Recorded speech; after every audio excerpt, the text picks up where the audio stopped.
Hey, welcome back. The next pattern we'll talk about is called divide and conquer. And this is actually a real thing. It's a documented name. I didn't just make it up like some of the other ones. So you can Google it, you can read about it in textbooks. And the way I'm going to approach this video is a little different than how I did for the previous patterns in this section. I'm not really going to type a bunch of code because we do a lot of divide and conquer algorithms in this course. Most of them are a little bit more complex. So when we get to sorting algorithms, we talk about many sorts, I think like 7 different sorting algorithms, maybe 6, I don't remember. And 2 of them, at least, quicksort and merge sort that we discuss, are examples of divide and conquer algorithms. Or we'll get to earlier on before sorting, we get to searching algorithms. We talk about binary search, where that is a divide and conquer algorithm. When we get to binary search trees, we talk about divide and conquering. So it will come up more. It's a little more advanced. I don't want to try and take the entire binary search.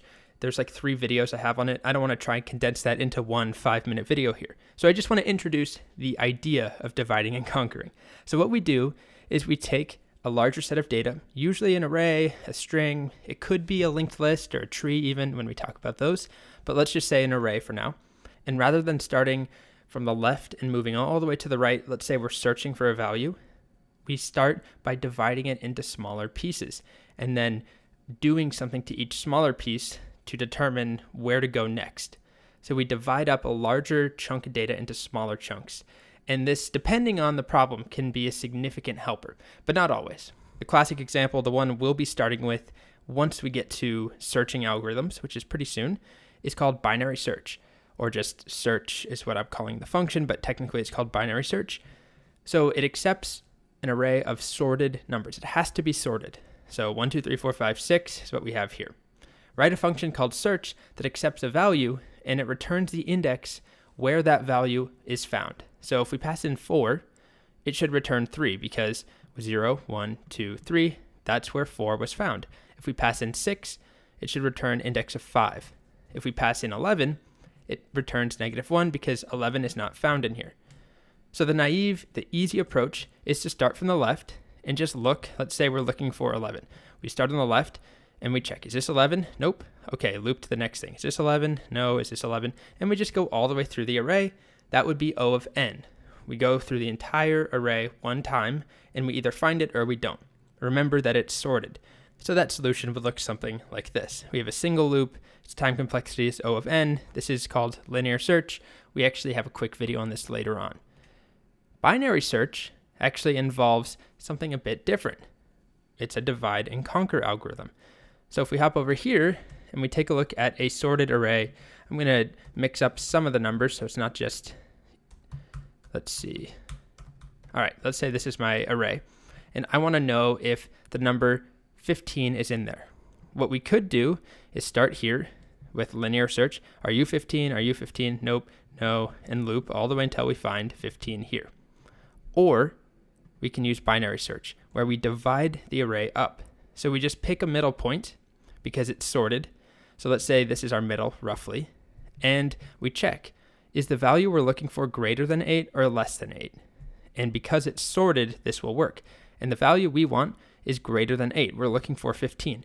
So we can ignore all of this. Just don't even look at it because we know it's somewhere up here or it's not in the array, but it's definitely not below 8. So then we look at this subarray. We've divided it up. Now we got to conquer it. So now we pick a middle element, and this time, if we pick 15 as our middle, well, that's nice and easy. Imagine we have a much larger array. This is still very small in the grand scheme of things. Let's say we had 1 million digits in there sorted. If we were looking for a value that was towards the end, for example, and we started all the way from here and looped all the way through, that would be a lot of iterations. Although if we knew that the value we were looking for was large, it might be better to start from the right and move to the left. But either way, it still is much slower than binary search, where we take a middle value like this. Let's say we're looking for 950. We'd start here and just roughly say that's the middle. I actually don't think I think the middle's closer to here. Anyways, let's just say this is the middle. Is 950 greater than this? Yes. So ignore everything here. Now, here's our new division that we're looking at. Let's pick something in the middle. Let's say it's like right here.